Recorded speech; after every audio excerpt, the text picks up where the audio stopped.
¿Por qué la iglesia está llamada a obedecer lo que se enseña en la Biblia? ¿Por qué simplemente para hacer un convivio, una convivencia, se debe de pasar por algunos filtros antes de tomar una decisión? ¿Por qué? ¿Cómo decidimos tanto tiempo para tomar una decisión de cómo se va a adornar? ¿O quién va a adornar? ¿O quién va a estar aquí? Si alguna vez usted ha querido ingresar a un ministerio, se dará cuenta que tenemos algunos filtros para que las personas estén dentro de un ministerio. No puede estar cualquier persona dentro de la alabanza, porque esperamos que quienes nos dirijan en la alabanza sean creyentes. No puede estar cualquier persona en el sonido, porque esperamos que quienes estén ahí nos estén sirviendo, porque son hijos de Dios y son personas fieles. Incluso no puede estar ninguna persona que no sea leal a la iglesia ahí en la puerta, porque son personas que estamos viendo que son leales, que están queriendo servir, porque están comprometidos con Cristo. Incluso hasta para barrer, hermanos, aplicamos filtros. ¿Por qué? ¿Por qué hacemos eso? Y aquí Pablo está diciendo la respuesta. Te escribo para que sepas cómo debes conducirte.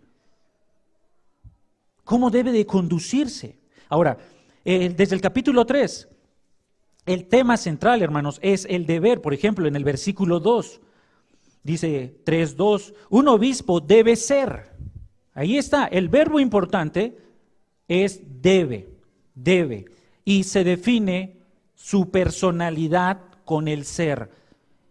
Esta es la obligatoriedad, así tiene que ser, necesariamente, no hay vuelta de hoja. Después, versículo 8, de la misma manera, también los diáconos deben ser. No hay vuelta, así es. Versículo 11, de la misma manera, las mujeres, y ahí viene implícito, deben ser. ¿Lo notan? Y en el 3:2 dice que debe de ser irreprochable. Después en el 5:7 ordena también estas cosas para que sean irreprochables. Vuelve a repetir la misma palabra, pero ahora refiriéndose a otro ministerio. En el capítulo 5 nos va a hablar de un ministerio de mujeres. Ahora también ellas deben de ser irreprochables. En otras palabras, hermano, si nosotros vemos algunos versículos, nos vamos a dar cuenta que lo que Dios exige dentro de la iglesia en sus ministerios y en la congregación es irreprochabilidad.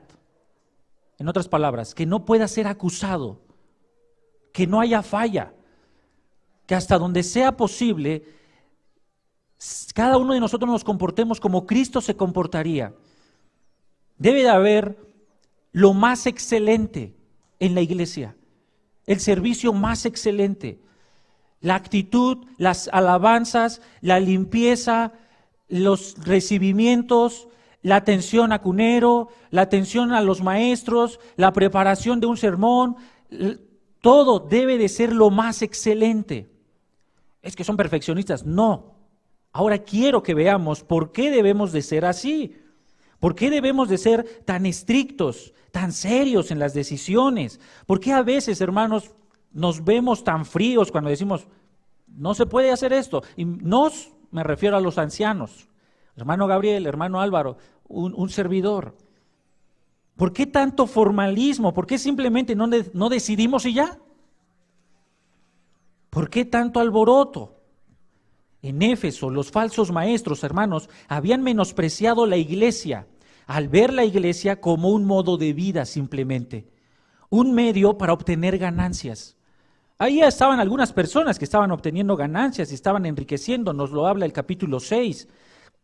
También para realizar sus expectativas. Había algunos que se decían ser maestros que ni siquiera lo entendían.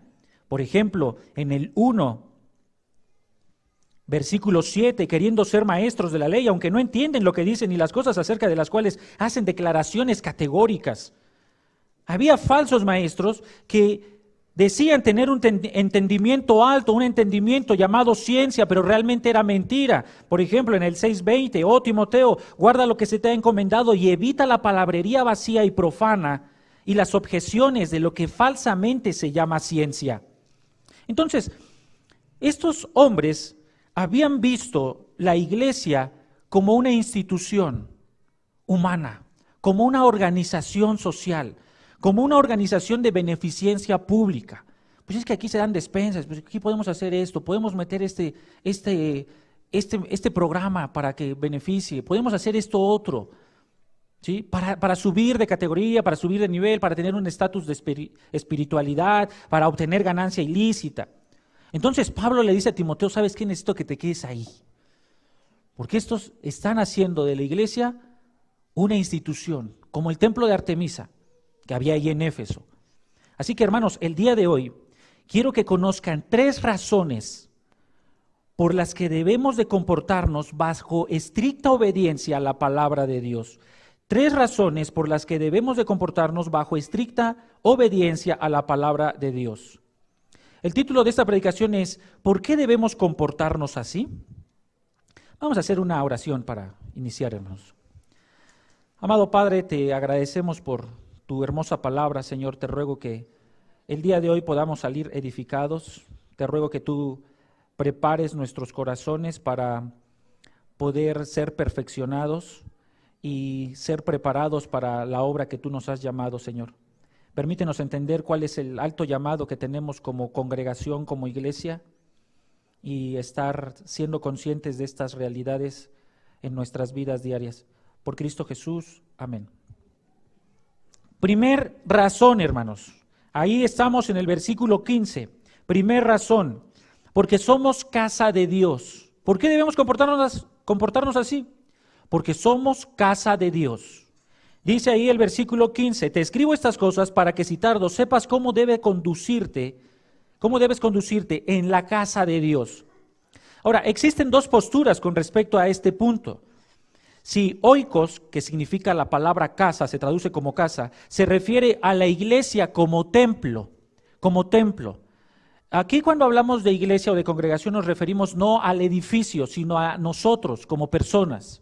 ¿Sí? Entonces, cuando dice aquí, la primera interpretación es casa de Dios, es que nosotros, cada uno de nosotros somos el templo de Dios, como dice Pedro, como piedras vivas. Somos la habitación de Dios, el Espíritu Santo mora en nosotros. Y algo parecido de esto habla Pablo en Efesios 2, 20 al 21, donde dice que debemos de ser preparados y como casas vivas tenemos que ser instruidos porque el Espíritu mora en nosotros. Una razón más que le da fuerza a este argumento de que la palabra oikos significa templo, nosotros como templo, es que al final del versículo 15 se refiere también a la iglesia como columna y sostén, refiriéndose a aspectos de construcción. Entonces, la primera interpretación de esta palabra oikos es pensar que se refiere a nosotros, la iglesia, como templo del Espíritu Santo, como habitación de Dios. Esa es la primera interpretación. La segunda interpretación es entender la palabra oikos como familia. Estoy más a favor de la interpretación como familia por la siguiente razón. En los versículos 4 y 5 se usa la misma palabra. Por ejemplo, el versículo 4, capítulo 3, versículo 4, que gobierne bien su oikos. Esa es la palabra original, su oikos, su casa. Está hablando ahí del pastor, de los ancianos, que el anciano gobierne bien su oikos.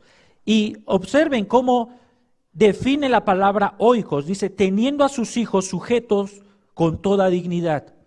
Se está refiriendo a la palabra oikos en el sentido de familia. ¿Sí lo notan?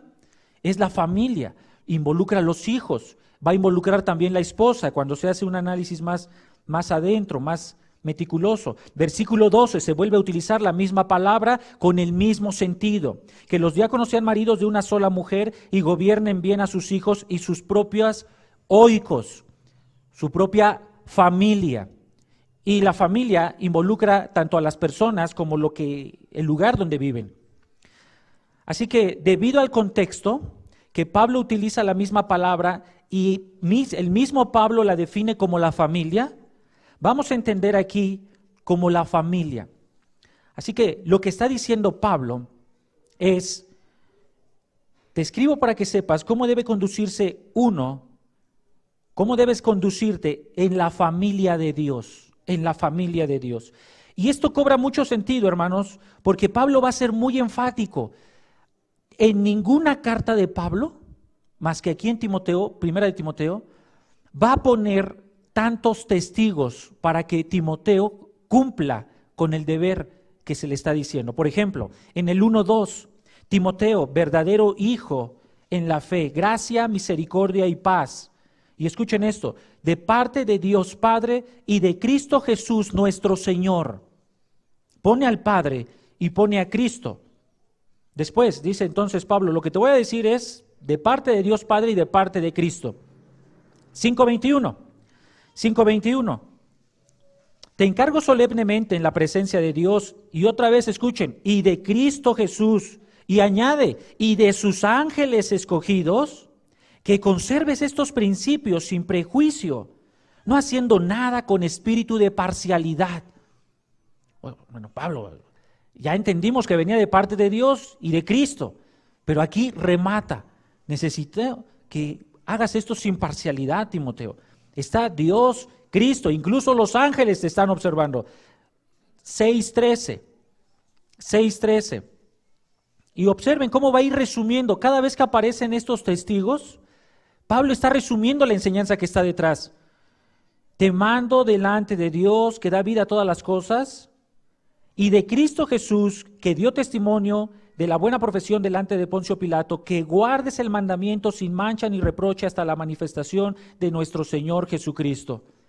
Otra vez refiriéndose aquí al Padre, al Hijo, y cada vez que habla del Padre y del Hijo, le da atributos diferentes.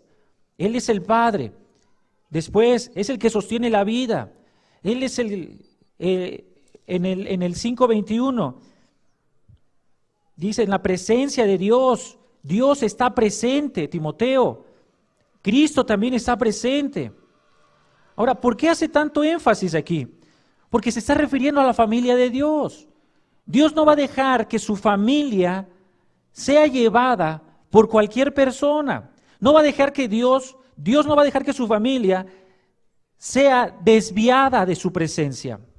Si yo llego a su casa y comienzo a hacer lo que a mí me da la gana, con todo el derecho, ustedes tienen y deben de decir, aquí es mi casa. No puedes hacer eso, porque este es mi dueño, soy dueño, es mi propiedad. De la misma manera, algo similar sucede en el caso de Dios. No podemos llegar y hacer lo que nosotros queramos dentro de la iglesia, porque es la casa, la familia de Dios. Cada uno de nosotros, hermanos, cada uno de nosotros somos, como dijera Proverbios 4:1, tiernos y únicos a los ojos de Dios. Así como nuestros hijos son tiernos y únicos a los ojos principalmente de la mamá, a los ojos de Dios, cada creyente, cada una de las personas que estamos aquí sentados, tiene un nombre personal. No somos una unidad de masa de personas sin forma ni nombre. Somos individuos reconocidos delante de Dios con un nombre, con una historia, con un registro en el libro de la vida de Dios. Tiernos y únicos ante los ojos de Dios, si somos verdaderos cristianos. Somos su familia, Él es nuestro Padre. Entonces Pablo dice que esta es la conducta correcta que le corresponde a un miembro de la familia de Dios. Lo que dicen los versículos 2 y 3, que los hombres deben de ser así, así debe de ser. ¿Por qué? Porque es la familia de Dios. Las mujeres deben de aprender sin estar guerreando en su mente. ¿Por qué? Porque es la familia de Dios. Que los diáconos deben de tener estas características. Ser servidores. ¿Por qué? Porque son la familia de Dios. Este es el motivo de por qué debemos hacer las cosas lo más apegado a la palabra. Esto no es un manual de eclesiología, como algunas personas piensan que es. Este es el pensamiento de Dios con respecto a su familia. Nuestra existencia entonces como iglesia local, este es otro punto importante, porque esta no es una carta universal como Primera de Juan. Primera de Juan se aplica a todo, pero esta carta está dirigida a una iglesia local. Nosotros somos una iglesia local. Entendemos que lo que viene aquí se aplica a las iglesias locales de manera individual. Así que nuestra existencia como iglesia local es vivir como hijos de Dios, obedeciendo su palabra.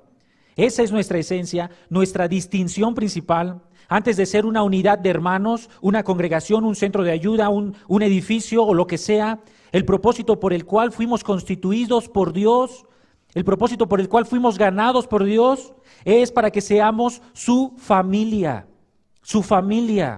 lo más íntimo, lo más allegado, que reflejemos la naturaleza de Dios, nacidos de Dios. Compartimos la naturaleza santa de Dios. Así como nuestros hijos reflejan, y nada más reflejan, nuestro aspecto físico, y dicen, se parece un montón. Nosotros deberíamos de reflejar física y con una actitud y una moral el aspecto de Dios, porque somos la familia de Dios. Lo que nos da forma es que no hacemos las cosas como mejor nos parecen, hermanos. No hacemos las cosas como mejor nos parecen, ni como la harían las personas, sino buscamos siempre hacer la voluntad de Dios Padre. Por consiguiente, todas nuestras actividades, propósitos, planes, nuestra historia debería de girar en torno a esta realidad. ¿Qué esperaría nuestro Padre? ¿Qué esperaría nuestro Padre de cada una de la función que nosotros hacemos? ¿En dónde? En cualquier lado. Ya sea que estés arriba, abajo, donde estés. No solamente los domingos, fuera. ¿Cómo esperaría que se comportara Dios, uno de sus hijos? Este es el primer motivo por el cual debemos de comportarnos así. Después, motivo número 2, porque pertenecemos al Dios vivo. Pertenecemos al Dios vivo. Dice el versículo 15, te escribo para que si tardo sepas cómo debes conducirte en la casa de Dios, que es la iglesia del Dios viviente. La iglesia del Dios viviente. Ahora, con respecto al Dios viviente, no se refiere solo a la existencia de Dios, sino a que Dios es un ser que no muere, indiscutiblemente eterno, indestructible, que tiene el control de la vida misma. Cuando dice ahí el Dios viviente o el Dios vivo, se refiere que de Él mana la vida.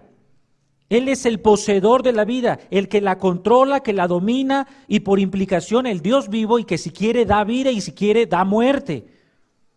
Si hay algo que vive es porque Dios lo ha concedido, ya sea físico o espiritualmente, es porque Dios lo ha concedido. El claro contraste que hace Pablo cuando afirma esto, la iglesia del Dios vivo, es con la iglesia, en aquel entonces, con el templo de Artemisa. En aquel entonces, en la ciudad de Éfeso había un templo, una de las 7 maravillas antiguas del mundo, y era el templo de Artemisa. Una construcción de varias docenas de columnas de mármol que sostenían un techo en doble agua con muchas imágenes talladas en alto relieve de mármol, toda la pieza de mármol blanco, y era el dios, la diosa se le conocía como la diosa madre de Asia, porque era muy influyente, pero estaba muerta esa diosa, no tenía injerencia, no tenía una realidad, no afectaba la realidad de la vida de las personas que asistían ahí. Y Pablo lo que está diciendo aquí, esta es la iglesia del Dios vivo. Así que iglesia somos nosotros como individuos y con respecto a lo que dice la Biblia sobre el Dios vivo, por ejemplo, algunos versículos, Génesis 1:20, dijo Dios, produzcan las aguas seres vivientes. 1:21, y creó Dios los grandes monstruos marinos y todo ser viviente que se mueve. Génesis 1:24, luego dijo Dios, produzca la tierra seres vivientes.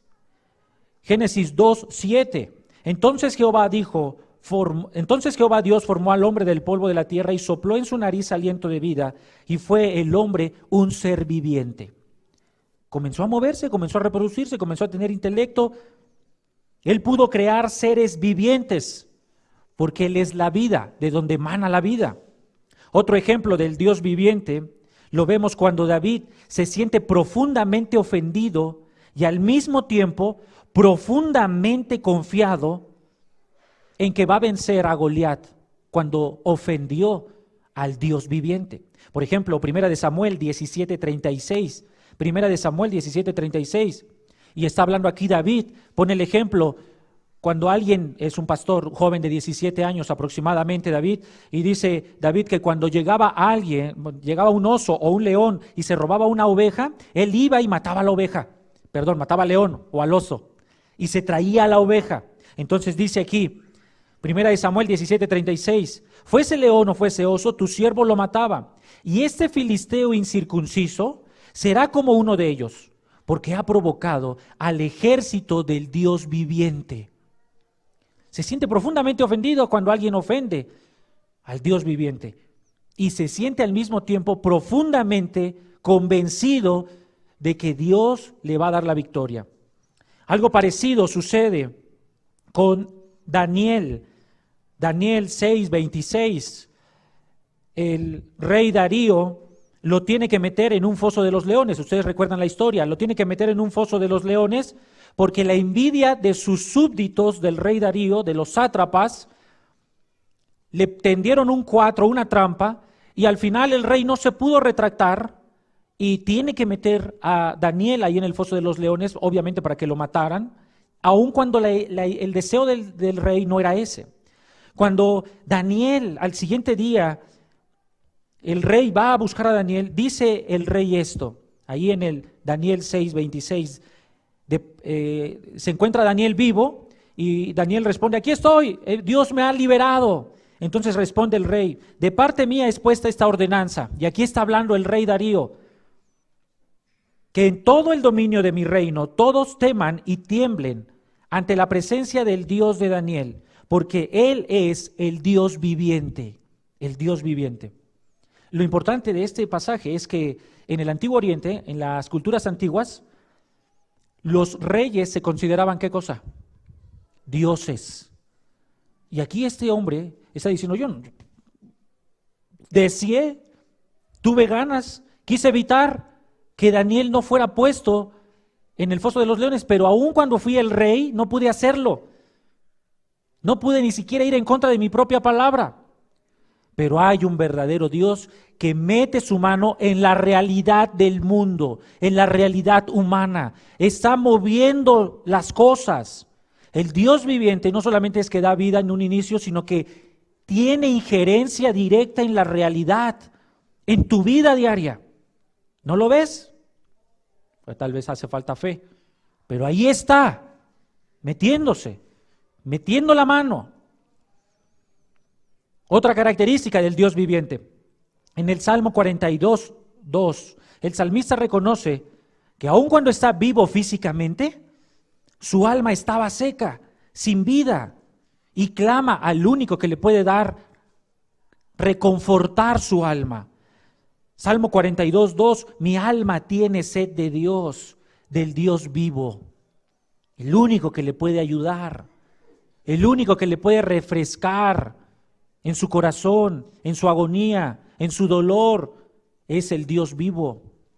Así que tenemos aquí varias características del Dios viviente. En Génesis nos dice que produce vida. En Samuel y Daniel nos dice que mete su mano en la realidad real de las personas. Y en el Salmo no solamente acomoda las circunstancias físicas, sino que incluso tiene injerencia en la vida espiritual de las personas, dando vida. Oseas 1:10. Otra cualidad del Dios viviente es que cumple su palabra. No solamente está actuando en el pasado, no solamente está actuando en el presente de manera física y en el corazón de las personas, sino que también va a actuar y está actuando en el futuro realizando su palabra. Eso es un Dios viviente. No es un Dios que está ahí colgado. No es un Dios que lo ves y dices, pues, por favor, ayúdame. Y no pasa nada. Sales y ya tienes la carga otra vez en tu corazón. Ese no es un Dios viviente. Este es un Dios real. Dice ahí Oseas 1:10, con todo será el número de los hijos de Israel como la arena del mar, que no se puede medir ni contar. Y en el lugar en donde les fue dicho, vosotros no sois pueblo mío, les será dicho, sois hijos del Dios viviente. En el contexto, Israel se había apartado tanto de Dios que Dios tuvo que juzgarlos y los mandó al exilio. Y están allá en Babilonia. Y están ahí todos aplatanados. Ya nos abandonó Dios, ¿no? Y ahí en Babilonia, los babilonios le dicen, no, ¿y eso que eres hijo de Dios? Mira dónde estás. Así que Dios manda a Oseas y escribe esta profecía. Dice, ahorita, ahí donde están, les están diciendo, ustedes no son hijos de Dios, pero debes de saber una cosa, que ustedes en un futuro serán nombrados hijos del Dios viviente, porque yo así lo voy a hacer, yo lo voy a cumplir. ¿Se nota, hermanos? Entonces, regresen a Timoteo. Cuando Pablo está diciendo aquí, bueno, antes de Timoteo, Marcos 16:16, Marcos 16:16, el Señor Jesucristo le pregunta a sus discípulos, ¿qué piensan las personas de mí? No, pues que eres Elías, no, que eres Jeremías o alguno otro de los profetas. Entonces responde Simón Pedro en Mateo 16:16, Mateo 16:16, y Pedro le dice, tú eres el Cristo, el Hijo del Dios, ¿qué? Viviente, el Hijo del Dios viviente. Así que el Dios viviente no solamente tiene injerencia en el pasado al crear vida, en el presente, ni tampoco solamente en el futuro, sino que redime, salva a través de su Hijo, del Señor Jesucristo, el Hijo del Dios viviente. Por cierto, el Señor Jesucristo va a decir ahí en el versículo 18 que quien afirma, quien cree con convicción desde el fondo de su corazón que Cristo es Hijo del Dios viviente, forma parte de la iglesia. La iglesia está formada entonces a raíz del Dios viviente que mandó a su Hijo.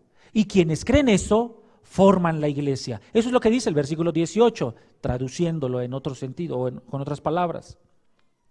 Por consiguiente, cuando Pablo dice, regresen a Timoteo, 1 Timoteo 3:15, pero en caso que me tarde, te escribo para que sepas cómo debe conducirse uno en la casa de Dios, que es la iglesia del Dios viviente. Lo que está diciendo Pablo es, Dios a cada uno de los individuos que están ahí les dio vida. Como dice el Salmo 128, le escribió su vida aún antes de que cada uno de sus días fuera contado. Cada uno de los que están ahí me pertenecen, porque yo les he dado vida. Y cuando fueron rescatados, cuando fueron redimidos, no fue su decisión, no fue su declaración, no fue el dolor que sintieron cuando escucharon el Evangelio. Fui yo que metí mi mano en su corazón y transformé su corazón en un corazón de carne y los hice nacer de nuevo. Y si van a estar en el cielo, no es porque se lo merezcan, no es porque sean hijos de Dios, no es porque se digan ser cristianos, es porque yo voy a cumplir mi palabra y los voy a poner ahí porque soy el Dios viviente. Somos la iglesia del Dios viviente.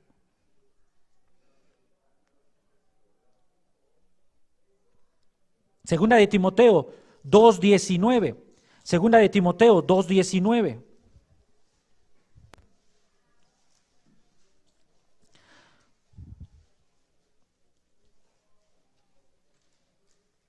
No hay iglesia pequeña, hermanos. No hay cristiano insignificante.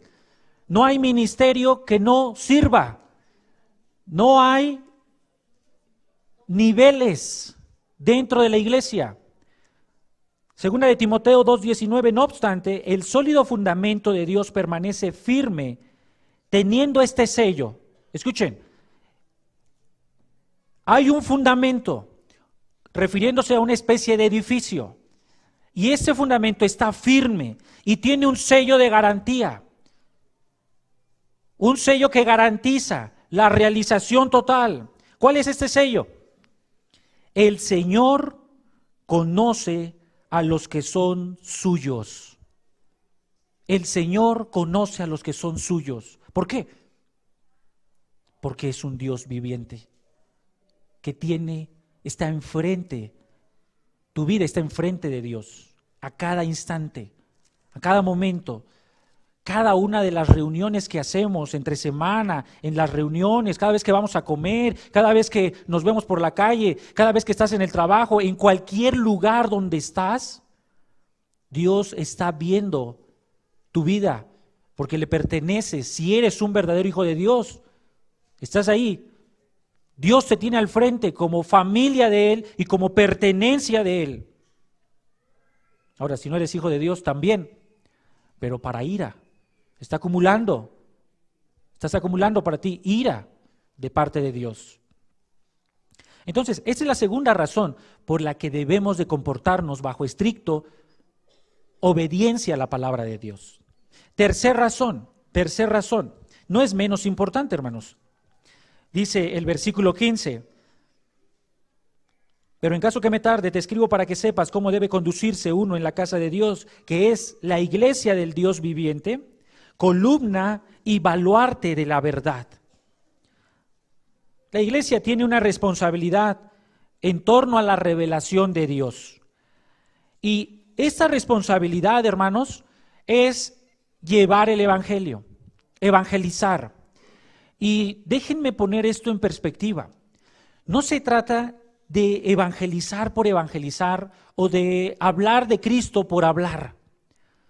Cada vez que nosotros, de manera colectiva y de manera individual, cuando evangelizamos, estamos haciendo que el plan escatológico, el plan final de Dios se realice. Cuando dice aquí Pablo, somos la columna y el sostén de la verdad o baluarte de la verdad, está refiriéndose al cumplimiento de un plan final. Bueno, ¿cómo es eso, hermano? Sí, que Dios tiene en su mente perfecta, cada vez que hablas del evangelio, está sumando al cumplimiento final del reino de Dios. Estás completando la obra del reino de Dios. Está llegando el tiempo final del reino de Dios. ¿A poco, hermano? ¿Cuando le comparto a mi vecino? Sí. ¿Cuando nos reunimos? Sí. ¿Cuando estamos comiendo como hermanos? Sí. ¿Cuando hacemos cualquier? Sí. Si lo haces como Dios dice, estás cumpliendo para ese fin. No lo puedo creer, hermano. ¿Que no simplemente Cristo va a llegar como ladrón en la noche? Sí. Pero para que llegue, desde otra perspectiva, Dios dejó a la iglesia para cumplir ese tiempo, para que llegue ese tiempo. Y hay muchos versículos que hablan de esto. Por ejemplo, 2 de Timoteo 4.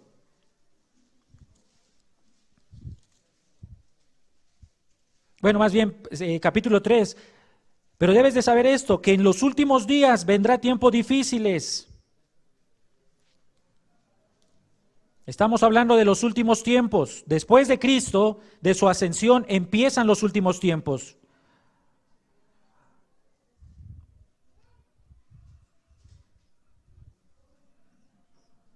Versículo 14, él va a hablar de los últimos tiempos y algunas evidencias de cómo hay personas que van a engañar y todo esto. Y versículo 14, tú sin embargo persiste en las cosas que has aprendido y en las cuales te convenciste sabiendo de quién las has aprendido y que desde la niñez has sabido las sagradas escrituras, las cuales te pueden dar la sabiduría que lleva a la salvación mediante la fe en Cristo Jesús. Toda escritura es inspirada por Dios, útil para enseñar, para reprender, para corregir, para instruir en justicia, a fin de que el hombre de Dios sea perfecto, equipado para toda buena obra. Hermanos, los tiempos difíciles estamos y tenemos que ser equipados. Ahora, cuando tú evangelizas, pasa por favor a Primera de Juan capítulo 2, versículo 8. Primera de Juan capítulo 2, versículo 8. Está refiriéndose aquí a un mandamiento. El mandamiento es que nos amemos unos a otros. Ya lo hemos estudiado en algún otro momento. Y lo que está diciendo aquí es que es un mandamiento antiguo, según el versículo 7, porque está escrito en el Antiguo Testamento. Pero al mismo tiempo dice que es un mandamiento nuevo, versículo 7, porque Cristo lo obedeció por primera vez. Versículo 8, por otra parte, dice aquí, os escribo un mandamiento nuevo, el cual es verdadero en Él, refiriéndose a Cristo, y en vosotros. En otras palabras, el amarnos unos a otros, el obedecer, vivir la vida cristiana como Dios la manda, fue verdadero en Cristo. Dios ya había mostrado en el Antiguo Testamento que deberíamos de amarnos unos a otros, pero fue hasta que llegó Cristo cuando se hizo realidad. Y ahora que ya vino Cristo, dice, es una realidad también en cada cristiano. Y observa el efecto que esto causa. Segunda parte del versículo 8, porque las tinieblas van pasando y la luz verdadera ya está alumbrando. Ahora no ha pasado ningún camión de la basura, desafortunadamente, pero esa es la idea. Como escuchas el sonido, se viene intensificando, son las tinieblas, la idea. Y cuando se va alejando ese sonido, es la idea de que va pasando la tiniebla. Cuando nosotros obedecemos, vivimos nuestra vida para arriba, para abajo, como Dios lo está mandando, estamos provocando, hermanos, que esas tinieblas vayan pasando y estemos acercando el cumplimiento, la llegada del día final. ¿Sí lo notas? Ahora, ¿por qué dije todo esto? Regresa por favor a Timoteo, porque aquí Pablo nos va a decir cómo es que nosotros de manera individual y colectiva, como iglesia, podemos y debemos de hacer esa función. Y la función de estar acercando el día final, ahora en los tiempos finales, no es hablando ahí de Satanás, pisando a Satanás o pisando al diablo, sacando demonios. Es, dice aquí, siendo columna y sostén de la verdad. Siendo columna y sostén de la verdad. ¿Qué significa esto? Bueno, columna es algo que sostiene un techo, obviamente. Las columnas que ustedes están viendo, que les estorban la vista, por cierto, que estamos ahí, ¿verdad? Esas son las columnas, son muy obvias. Y en este contexto, todos nosotros, y al mismo tiempo cada uno de nosotros, somos columnas. Somos columnas cada uno de nosotros. Dios ha confiado su palabra, su voluntad. Se acabaron los profetas, hermanos. Ya no hay profetas. Se acabaron las visiones. Ya no hay visiones. Ya no te vas a ir ahí al frente de mar de Acapulco y tuve una visión. Se me apareció el Señor en un carro de fuego. No, pues se está poniendo el sol, hombre, estás viendo al sol de frente y estás tan lleno que ya tienes visiones que no puedes dormir. Después de una comida, ¿verdad? Se acabaron las visiones. Los sueños, las experiencias físicas, la columna de fuego. Se acabó eso. Ya no hay apertura del mar. Eso ya no sucedió, ya no sucederá. Ya no hay una columna, ya no hay una gran nube que va con nosotros cuando vamos caminando en el centro y no hay sol y no hay nubes y vamos ahí todos.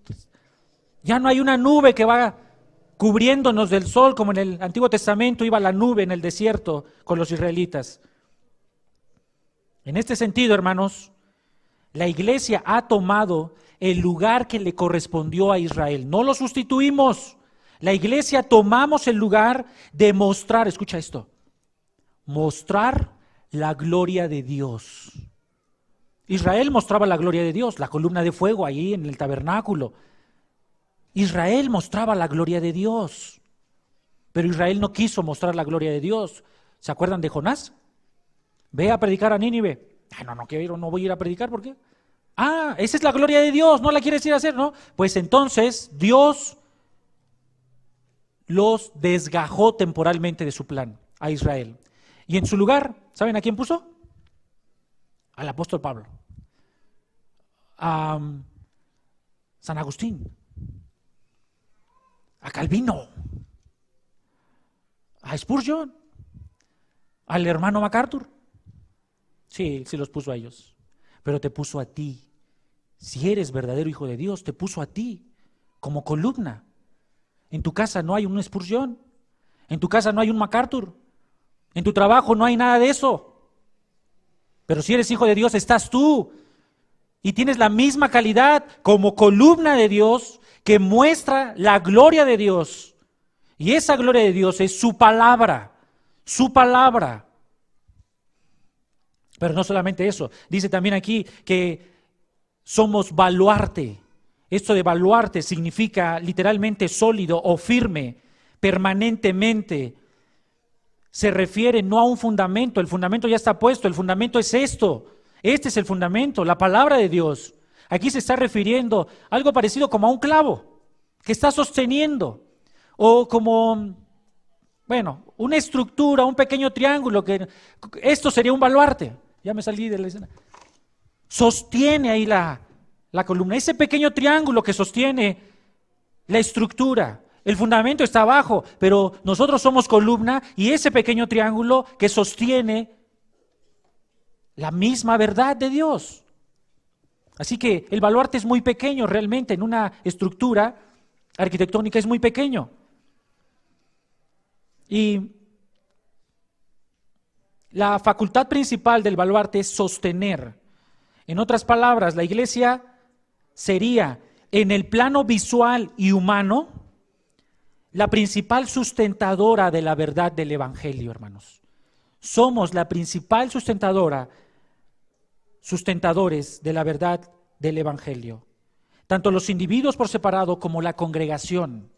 En otras palabras, las personas verán que la verdad del Evangelio es realidad en la medida en que vean que nuestras vidas han sido tocadas, transformadas por esta palabra. En la medida en que tú vivas esta palabra, que cuando tengas que tomar una decisión, te pongas fuerte y valiente como una columna, como un baluarte, y aun cuando te duela en tu corazón, prefieras obedecer la palabra, en ese momento estás sosteniendo la palabra. Aun cuando la familia esté en tu contra, aun cuando las personas digan, pues, eres muy duro. En el momento en que tú obedezcas esta palabra, estás siendo como cualquier profeta del Antiguo Testamento, como cualquier Elías, como cualquier Jeremías, que sostuvieron la palabra. En el momento en que te dobles, no sirves. Porque una columna doblada no sirve. Una columna que se inclina, la Torre de Pisa, en Italia, más están esperando a ver cuándo se cae. Que lo que sirve, ni siquiera pueden subir ahí. Ya no, es inservible, no sirve. En el momento en que cedas, perdiste, tiraste la palabra, está en el piso, la estás pisoteando. Esa es una manera en cómo podemos estar sosteniendo la verdad, con nuestra vida transformada realmente, con una vida íntegra.